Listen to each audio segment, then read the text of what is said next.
बोलने तो जो बोलते हैं जुबा है जहाँ थोड़ी है। हम खेलेंगे होली, उड़ाएंगे गुलाल, किसी के बाप का हिंदुस्तान थोड़ी है। आपको परेशानी हो रही है तो हमको भी तो गर्मी में परेशानी होती है, तो फिर हम भी अपनी गाड़ी वाड़ी लेके निकलेंगे। जब आप नमाज पढ़ रहे होंगे तो फिर आप मत रोइएगा कि भैया हम तो रोड पे थे, गाड़ी चढ़ गई, हमारी गलती नहीं है। हमारा नागा साधुओं को 5 मिनट छोड़ दे सरकार। देखो तुम लोग को इस देश में सबक सिखा करके छोड़ दे। याद करी है वो अपने अम्मा को, हम होली खेलेंगे जुम्मा को। याद करी है वो अपने अम्मा को, हम होली खेलेंगे जुम्मा को। अफजल हम शर्मिंदा हैं, तेरे कातिल जिंदा हैं। अफजल के जनाजे में, देशद्रोही के जनाजे में 1.5 लाख मुस्लिम निकले थे। हर 365 दिन हम भाईचारा निभा रहे हैं। आपने देखा नहीं, कावड़ यात्रा निकलती है, हम मतलब उधर नहीं निभा रहे। उधर निभा रहे होते तो हमें पुलिस फोर्स लेकर के कावड़ यात्रा निकालनी पड़ती, हमें आर्मी लगा करके माता वैष्णो देवी के दर्शन करने जाना पड़ता। होली के दिन मस्जिद को पूरी तिरपाल से ढक दिया जाता है, मस्जिद के ऊपर मस्जिद को पूरी पॉलीथीन से ढक दिया जाता है। ऐसी कई घटनाएं आपको सुनने को मिली होंगी और देखने को मिली होंगी। तो जब मस्जिद को आप ढक सकते हो और यदि आपको इतना ही लग रहा है कि नहीं हमें मस्जिद में जाके नमाज पढ़ना है और आपको ये है कि भैया आपको थोड़ा सा रंग का छींटा पड़ जाए तो आप अपवित्र हो जाओगे, तो यदि उन्होंने ये सलूशन दे दिया तो बहुत बेहतर सलूशन दे दिया कि भाई आपका कपड़ा गंदा नहीं होगा, मतलब जो आप पहने हो उसके ऊपर से पॉलीथीन वाला डाल लो और जाओ अपना नमाज पढ़ो। नमाज पढ़ने के बाद कोई दिक्कत ही नहीं है, इससे अच्छी और क्या सलूशन है भाई। आप जिस टाइम पर नमाज पढ़ना चाहते हो आप पढ़ लोगे। लेकिन मैं ये कहता हूँ, मान लीजिए चलिए ये तो उन्होंने सलूशन दे दिया, हमारे हिसाब से बेस्ट सलूशन है, क्योंकि जब तुम मस्जिद को ढक रहे हो अरे भैया तुम, मेरा ये कहना है कि तुम कहाँ कहाँ तुम पवित्रता ढूंढोगे। वो बात अलग है, शरीर पवित्र होनी चाहिए, लेकिन सबसे बड़ी आपकी आत्मा पवित्र होनी चाहिए। आत्मा से बड़ा कोई बात नहीं। आत्मा पवित्र है, शरीर थोड़ा बहुत मैला है चल जाएगा, मन मैला नहीं होना चाहिए। आपकी शरीर थोड़ी बहुत मैली हो चल जा रहा है, मन मैला मन नहीं होना चाहिए। लेकिन ये मैं नहीं कहता सारे मुसलमान एक जैसे हैं, लेकिन ये जो सवाल उठा रहे हैं ना, इनके मन मैले हैं, इनके क्या कहते हैं आत्मा मैली है, इनके शरीर ये साफ करने से कुछ नहीं होगा। पहले अपनी आत्मा को साफ करो, अपने मन को साफ करो, मन की मैल को दूर करो, तब पवित्रता की बात करो। कहीं ना कहीं ये सवाल उठाए जा रहे हैं कि जो नमाज का टाइमिंग है हम लोग एडजस्ट नहीं कर सकते, एक फिक्स टाइमिंग नमाज का रहता है। दूसरा कि ये सवाल भी कहीं ना कहीं कुछ लोगों द्वारा उठाया जा रहा है कि क्या होली घर में नहीं बनाई जा सकती, वो एडजस्टमेंट भी कर ले। उस पर क्या कहना चाहेंगे? होली कैसे घर में मनाई जा सकती? जब रंग फेंकना है घर में, क्या कहते हैं कि वो दीवार है, पर्दे हैं, ये है, वो है, पेंट लगा हुआ है, सारी चीजें हैं। होली में एक दो घर में कैसे होली किसके आप कैसे घर में होली मना सकते हो भाई? होली जनरली वैसे तो सब एक दूसरे को रंग डालते हैं लेकिन हमारे यहाँ जो परंपरा है, होली मेन जो रंग खेलने का त्यौहार है वो देवर भाभी का है, जो मेन की बात कर रहा हूँ। वैसे तो सब लोग एक दूसरे को रंग डालते हैं, लेकिन देवर भाभी का जो है थोड़ा सा ज़्यादा है।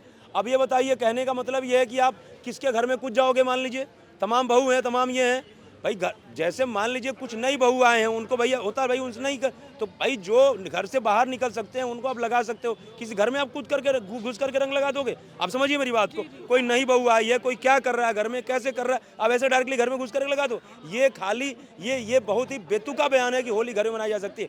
होली घर में मनाई जा सकती है और नमाज जो है सड़कों पर पढ़ी जा सकती है। ये तुम्हारा दोहरा चरित्र। तुम सड़कों पर नमाज पढ़ते हो और हम उधर से जाते हैं, हम अपने मंदिर जा रहे हैं, तुम सड़कों पे नमाज पढ़ रहे हो। हमें कोई पवित्रता नहीं महसूस हुई तुम्हें देख करके, तुमसे छुआ करके।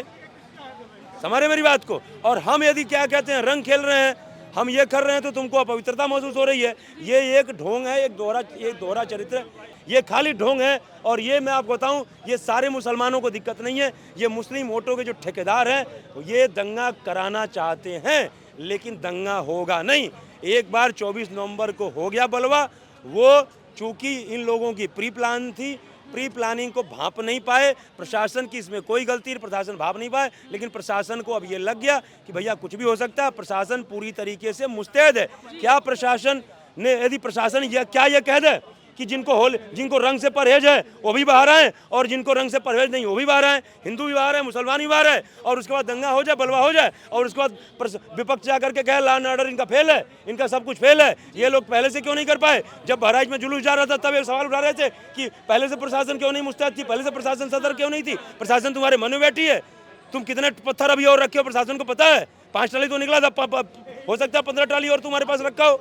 और एक लाइन जरा मैं कह के अपनी वाणी को विराम देना चाहता हूँ। हम होली खेलेंगे जुम्मा को, हम होली खेलेंगे जुम्मा को, हम होली खेलेंगे जुम्मा को, हम होली खेलेंगे जुम्मा को, जिन्हें दिक्कत ऊ बैठे घरवा को, हम होली खेलेंगे जुम्मा को, जिन्हें दिक्कत ऊ बैठे घरवा को, हम होली खेलेंगे जुम्मा को, हम होली खेलेंगे जुम्मा को, जिन्हें दिक्कत ऊ बैठे घरवा को, हम होली खेलेंगे जुम्मा को, जिन्हें दिक्कत ऊ बैठे घरवा को।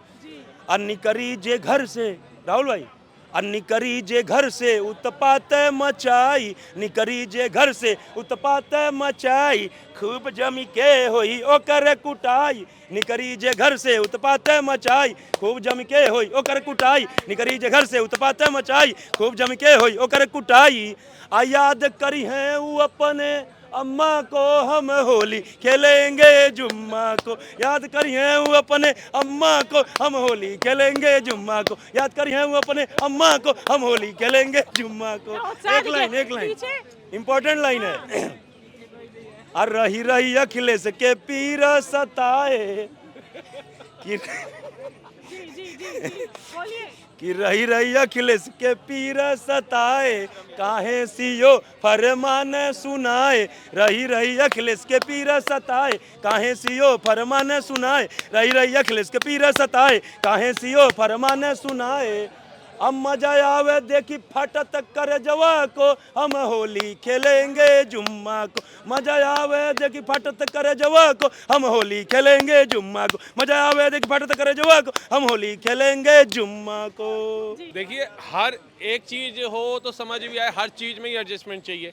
अब होली वो हम क्या 5 बजे से पहले खेल रहे हैं, आधी रात को खेलना शुरू कर दें, क्योंकि 5 बजे जुम्मे की नमाज का टाइम हो जाता है, पहली नमाज का, तो भैया हम घरों में बैठ जाएं। अब 5 बजे वाली कर लीजिए, बाकी की घर में कर लीजिए। 5 बजे तो हम नहीं निकल रहे होली खेलने के लिए, तो आप 5 बजे वाली जो नमाज है अपनी वो मस्जिद में अदा करिए, उसके बाद वाली घर में कर लीजिए। उसके बाद जो रात वाली आपकी नमाज होती है संध्या की, वो आप दोबारा मस्जिद में करिए। अगर दिन की 2 नमाज आप घर में कर लोगे तो क्या चला जाएगा?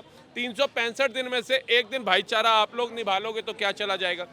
365 दिन में सिर्फ एक ही दिन भाईचारा निपटा है और बाकी दिन भाईचारा नहीं निपटा। नवरात्रि हो गई, रामनवमी हो गई, हनुमान जयंती हो गई, ईद हो गई, उसमें भाईचारा नहीं होता। ये तो रमजान का मुद्दा लेकर के आए ना कि जुम्मा भी उस दिन पड़ रहा है, होली भी उस दिन है, तो हम तो नमाज वहीं अदा करेंगे। तो मैं उस चीज़ को हो रहा हूँ। बाकी तो हर 365 दिन हम भाईचारा निभा रहे हैं। आपने देखा नहीं, कावड़ यात्रा निकलती है हमारी, मतलब उधर नहीं निभा रहा, उधर निभा रहे होते तो हमें पुलिस फोर्स लेकर के कावड़ यात्रा निकालनी पड़ती, हमें आर्मी लगा करके माता वैष्णो देवी के दर्शन करने जाना पड़ता, अमरनाथ जी के दर्शन करने जाना पड़ता। आप बताइए, हमारे राम मंदिर का उद्घाटन हुआ, कितनी फोर्स लगानी पड़ी, क्यों लगानी पड़ी अगर भाईचारा यहाँ पर ठीक था? आप बताइए, रामनवमी की यात्रा हो, दुर्गा पंडाल हो, गणेश पंडाल हो, इसमें पहले पुलिस से अनुमति लेनी पड़ती है हमारे को अपनी सुरक्षा के लिए, और ये लोग भाईचारे की बात करते हैं। क्या कभी किसी मुसलमानों ने आकर कहेगा कि आप पुलिस फोर्स छोड़िए, हम लोग आपकी सेवा में खड़े होंगे, हम भाईचारा निभाएंगे, आगेंगे? वो तो देखने को नहीं मिलता। लेकिन वहीं आप बताइए, हर शुक्रवार को जुम्मे की नमाज होती है, कभी मस्जिदों के बाहर आपने देखा कि पुलिस का जमावड़ा लगाओ या आर्मी लगाई गई हो उनकी सेफ्टी सिक्योरिटी के लिए? तो हर चीज़, अगर हिंदुओं को अपने त्यौहार मनाने के लिए चाहे दिवाली आ जाए तब भी आप देखना अनाउंसमेंट चलने लग जाती हैं, ठीक है जी। कोई भी त्यौहार आ जाए हिंदुओं का, उसके अंदर बिना पुलिस सेफ्टी, पुलिस सुरक्षा के या फोर्स सुरक्षा के हम वो मना ही नहीं सकते इस बार। हिंदुओं के त्योहारों को या हिंदुओं को टारगेट करना, हिंदू धर्म को टारगेट करना इतना आसान हो गया है? बिल्कुल हो गया, क्योंकि देखिए, आपको याद होगा मेरे ख्याल से इंदरपुरी की घटना या इधर की घटना थी, पुल बंकश के साइड की, उधर नमाज सड़क पे पढ़ रहे थे तो एक पुलिस वाले ने लात मार दी थी। तो वो तमाम मुसलमान उस लात का मुद्दा लेकर के कि भाई इबादत कर रहे हैं मुसलमान को लात कैसे मार दी पुलिस वालों ने, जब उसको निष्कासित कर दिया गया, पुलिस वाले के ऊपर एक्शन भी लिया सरकार ने, उसके बाद भी थाने का घेराव कर दिया था, पूरा चक्का जाम कर दिया था। आप बताइए, अगर हिंदुओं के त्योहारों में जहांगीरपुरी में पथराव हुआ था, कितने हिंदुओं ने वहां संगठन बोल दिया था, कितने लोगों ने हल्ला बोल दिया था। साक्षी जैसी बिटिया की काट काट के हत्या कर दी गई थी, कितने हिंदू पहुंच गए थे उसके घर के अंदर। अभी 12 साल की बच्चियों से 6 महीने की बच्चियों तक को भी नहीं छोड़ा जाता इस दिल्ली जैसे शहर में। तो कितने लोग आ जाते हैं सड़कों के ऊपर, वो अपने धर्म के आपको लगता नहीं है कि हिंदुओं में कमी है, वो अपने धर्म को लेके पक्के नहीं है, आवाज नहीं उठाते हैं? बिल्कुल, वो पैसा जोड़ने में लगे हुए हैं। वो ये सोचते हैं हमने इमारतें बनानी है, हमने लग्जरी गाड़ियां खरीदनी है, हमने अपने बच्चों का भविष्य देखना है, हमने इस लड़ाई झगड़े में नहीं पड़ना। फलाने की बच्ची का बलात्कार हुआ है वो देखेगा, कोर्ट है, संविधान है, पुलिस है, अपने आप देखेगी, और वो आवाज नहीं उठाते हैं। और उस चक्कर में क्या होता है, जैसे कश्मीर के अंदर भी यही बोलता हमने अपना मकान देखना है, अपनी दुकान देखनी है, वो मकान और दुकान उनके हाथ से निकल गया। आप देखिए तमिलनाडु उठा लीजिए, बांग्लादेश, बंगाल उठा लीजिए, पश्चिम बंगाल, आप केरला उठा लीजिए, कितने हिंदुओं ने अपना घर पलायन कर दिया। ये कहते हैं मोदी योगी के आने के बाद हिंदू मुस्लिम होने लग गया, मुस्लिमों को प्रताड़ित किया जाता है मोदी योगी द्वारा। पूरे भारत में कोई एक क्षेत्र बता दीजिए, राज्य भी छोड़िए, कोई एक क्षेत्र जहाँ मुस्लिमों ने घर के बाहर पलायन का बोर्ड लगाया हो। लेकिन तमाम हिंदुओं के पलायन के बोर्ड आपको दे दूंगा। अभी जीतता जागता उदाहरण है ब्रह्मपुरी। ब्रह्मपुरी के अंदर 13 नंबर गली में मस्जिद है, लेकिन 12 नंबर गली में भी इन्होंने बनानी है और मंदिर के सामने बनानी है। और कैसे वहाँ बच्चे कुछ जो 20-50 परिवार हिंदुओं के रह गए हैं, उनको भी वहाँ से खदेड़ करके दूसरा शाहीन बाग उसको घोषित करना है। उनके मंसूबे वहाँ हैं। लेकिन उनका कहना है कि भाईचारा तो हमारे अंदर है, हम तो कब से भाईचारा निभाते आ रहे हैं, अभी भी निभा रहे हैं और आगे भी निभाएंगे। तो एक बात है, भाईचारा ये इतना अच्छा निभाते हैं। बाड़ा हिंदू राव के पास जाकर के देखिए, इतने सिख मतलब पंजाबी रहते थे, हमारे जैन ही रहते थे, बनिए रहते थे, सारे गायब हो गए। इतना अच्छा ये भाईचारा निभाते हैं। अब जाइए शादरा सीलमपुर की तरफ, जितने पंजाबी और लोग रहते थे, ब्राह्मण लोग रहते थे, पूर्वांचली रहते थे, वो सारे उस क्षेत्र से गायब हो गए। जिन गलियों में जाते हैं, अभी भी जो ब्रह्मपुरी का मुद्दा है मैडम, वो क्या है कि वो गली के अंदर इन्होंने मकान बेचा रहने, मतलब खरीदा रहने के लिए, उसको दे दिया दूसरे बंदे को। वो आकर के कहता है भाई मेरे को तो रहना नहीं, मैं तो इसको मस्जिद बनाऊंगा। तो ये उद्देश्य है, क्योंकि इनको पता है हिंदुओं को प्रताड़ित करो। जैसे आपने देखा होगा रात को पत्थर भी मार रहे थे, सीसीटीवी की फुटेज आई, उनके घर के बाहर पोस्टर भी फाड़ रहे हैं। तो इन लोगों का क्या है कि लीगल तरीके से इनको भगाओ, इनको परेशान करो। और हिंदू को पता ही है कि हमारे घर के बाहर मीज मच्छी फेंका जाएगा, हमारी बहन बेटियों के साथ छेड़खानी करी जाएगी, हम कितना कोर्ट कचहरी धक्के खाएंगे। उससे अच्छा है यहाँ से मकान बेचो, चाहे 2 लाख सस्ता बेचो, चाहे 10 लाख सस्ता बेचो, और जहाँ हिंदू बहुसंख्यक रह रहे हैं उधर चले जाओ। लेकिन हिंदुओं को ये सोचना पड़ेगा कि आज जहाँ हिंदू बहुसंख्यक रह रहे हैं, आप वहाँ तो आ गए, कल को अगर यही मंसूबे वहां आकर के रहेंगे तो वहां से कहां भागोगे।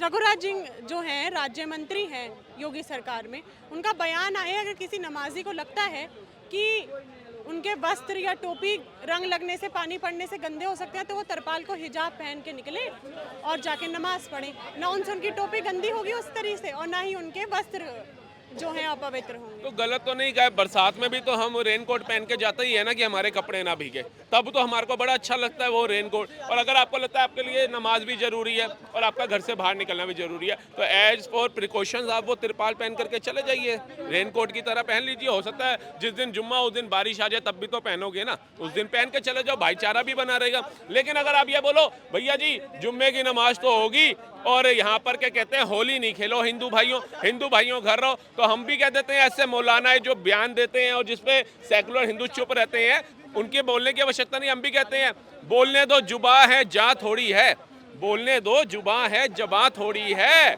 जो कहते हैं सभी का खून शामिल है इस भारत की मिट्टी में, किसी के बाप का हिंदुस्तान थोड़ी ना है। तो हम भी कहते हैं उनको एक छोटी सी बात कि बोलने दो, जो बोलते हैं जुबा है जहाँ थोड़ी है, हम खेलेंगे होली उड़ाएंगे गुलाल, किसी के बाप का हिंदुस्तान थोड़ी है। अगर हिंदू ही यहाँ पर होली खेलने के लिए सोचने बैठ जाएगा, दिवाली खेलने के वक्त सोचने बैठ जाएगा, बसंत पंचमी आ जाए, दशहरा आ जाए, हिंदुओं के जितने पर्व आ जाए उसमें अगर सोच विचार करने बैठ जाएगा, तो मुझे लगता है हमारे को हमारी संस्कृति छोड़नी पड़ेगी, सनातन धर्म छोड़ना पड़ेगा। क्योंकि आज भी कुछ औरंगजेब की औलादे हैं जो मंसूबे अपने भारत में तय करना चाह रहे हैं। सीधा साधा आप नाम निशाना साध रहे हैं कि अभी भी कुछ औरंगजेब के ऐसे हैं। आप बताइए, मस्जिद में नमाज हर शुक्रवार पढ़ी जाती है, कितनों ने जाके बोला यार हम यहाँ सड़क से निकलते हैं, हमारे को दिक्कत होती है, इनको बोलो अंदर पढ़े। कभी आपने ये सुना? लेकिन अगर एक त्योहार आ गया, नवरात्रे आ गए, तो भैया जी हम तो मच्छी मीट बेचेंगे, मंदिर के आगे बेचेंगे, ये कैसे मना कर रहे हैं, तो तानाशाही हो गई है, मुसलमान अपना रोजगार नहीं कमा सकता। भैया मस्जिद के बाहर हम शराब की दुकान खोल देंगे, तब तुम क्या बोलोगे? तुम भी तो बोलोगे शराब हराम है हमारे इस्लाम के अंदर, तो कैसे खोल दी। मैं तुम्हारे वहाँ शराब की दुकान ना खुले, लेकिन मंदिर का मच्छी मीट की दुकान खुल जाए तो काय का भाईचारा है। मैं तो कहता हूँ जो ये भाईचारा करते हैं उनको सबसे पहले आकर के भाईचारा निभाना चाहिए। अगर मंदिर के बाहर कोई मीट मच्छी की दुकान है, सबसे पहले बंद कराओ। ये 12-12 साल की बच्चियों के जो ये अहमद शाहजहाँ ये जो बलात्कार कर रहे हैं, इनको कूटो जा करके, इनके परिवार वालों को बोलो कि क्या निकम्मी औलाद तुमने पैदा करी है जो कलंक है इस्लाम के ऊपर। ये वो काम नहीं करते, ये हिजबुल्लाह के लिए सड़कों पे निकलते हैं, ये वक्फ बोर्ड के लिए सड़कों पे निकलते हैं। आहत वहां पर पहुंचती है। इनमें से कलाम साहब बन के कोई आज नहीं आना चाह रहा, लेकिन अफजल गुरु बन के हर एक लड़का निकलना चाह रहा है। वो दुख पहुंचाती है बात। अखिलेश यादव जी का बयान है, उनका ऐसा कहना है योगी जी थोड़ी डिसाइड करेंगे कि नमाज कब पढ़नी चाहिए। देखिए अखिलेश यादव जी का जो है चरित्र और औरंगजेब वाला है, क्योंकि अखिलेश जी औरंगजेब अपने बाप को जेल में डाल करके पानी नहीं पीने दिया, अपना एक भाई को मरवाया, दूसरे भाई से लड़वा कर एक भाई को मार करके गद्दी पर बैठ गया, अपने बाप को जेल में डाल दिया, उनको पूरा पानी पीने तक नहीं दिया। लोग कहते हैं, वो कहते थे और शाहजहाँ कि ऐसा बेटा ऊपर वाला किसी को मत अल्लाह ना दे। अब आते हैं अखिलेश पर। अखिलेश जी का चरित्र जो है वो औरंगजेब से 100% मिलता जुलता है। और अखिलेश जो है सबसे पहले क्या किया, अपना जो उसके चाचा थे उसको लात मार के भगा करके मुख्यमंत्री बन गया, जो सारा जीवन मुलायम सिंह का खड़ाऊ लेके चला। उसके बाद नंबर आया कि अपने जब सत्ता चला गया तो अपना उसके पिताजी राष्ट्रीय अध्यक्ष थे, अपने पिता को लात मार करके उस कुर्सी से हटा करके वो जा करके नहीं राष्ट्रीय अध्यक्ष बन गया। जिस बेटा का ये संस्कार रहेगा वो दूसरे के बारे में क्या सोचेगा। अफजल हम शर्मिंदा हैं, तेरे कातिल जिंदा हैं। अफजल के जनाजे में देशद्रोही के जनाजे में 1.5 लाख मुस्लिम निकले थे। वो मुस्लिम देश के सपोर्टर थे कि देश के गद्दार थे। उसको मुख्तार अंसारी और उसको क्या कहते हैं अतीक अहमद के जनाजे में 50,000 60,000 मुस्लिम निकले थे। ये देशद्रोही हैं कि देश के समर्थक हैं। आपको एक बात मैं सबसे पहले बताना चाहता हूँ, मध्य प्रदेश में जो हुआ, भारत अगर जीत रहा है तो गर्व होना चाहिए 141 करोड़ 42 करोड़ हिंदुस्तानियों को, लेकिन ये मुस्लिमों को देश में भारत जीत रहा है उसका सीना फट रहा है। और नूह में देखे कि नहीं पत्थरबाजी कर रहे हैं, कार जला। प्रदेश की आप बात कर रहे हैं जहाँ से रात को हिंदुओं ने जब बाइक से रैली निकाली कि भारत जीत गया, तब की बात कर रहे हैं कि अल्लाह अकबर के नारे लगाए जा रहे थे। हाँ। और सारे गाड़ियों को जला दिया गया, सारे दुकानों को हिंदुओं का जला दिया गया। मौलवी साहब का कहना है कि नारे ना लगाए जाएं। कहे मौलवी साहब हमारे मोहल्ले से जब तजिया लेके जाते हैं और कहते हैं अल्लाह अकबर जय मारे तकबीर, तब तो हम लोग हिंदू भाई कुछ नहीं बोलते उसके खिलाफ। तो हम सहते रहे 82%, तुम 18% जुल्म करते रहो। मैं एक बात और पूछना चाहता हूँ, कहा वो वैसी का भाई कहता है 15 मिनट हटा लो, मैं 25 करोड़ हूँ, तू 125 करोड़ 116 करोड़ है, मैं दिखा दूंगा। लेकिन मैं वो वैसी का भाई को अकबर उद्दीन ओवैसी को कहना चाहता हूँ कि 25 करोड़ की बात करते हो और 116 करोड़, हमारा नागा साधुओं को 5 मिनट छोड़ दे सरकार, देखो तुम लोग को इस देश में सबक सिखा करके छोड़ देगा। हाँ, और ये बात हम बार बार कहना चाहते हैं कि अगर हिंदू मुस्लिम का भाईचारा बनाना चाहते हैं तो हिंदुओं को भी सम्मान दीजिए। हम जिस तरह से आपको सम्मान दे रहे हैं, आपके हर त्यौहार को भाई समझ के, छोटा भाई समझ के मनाने के लिए मदद करते हैं, तो आप भी होली में हमको मदद कीजिए।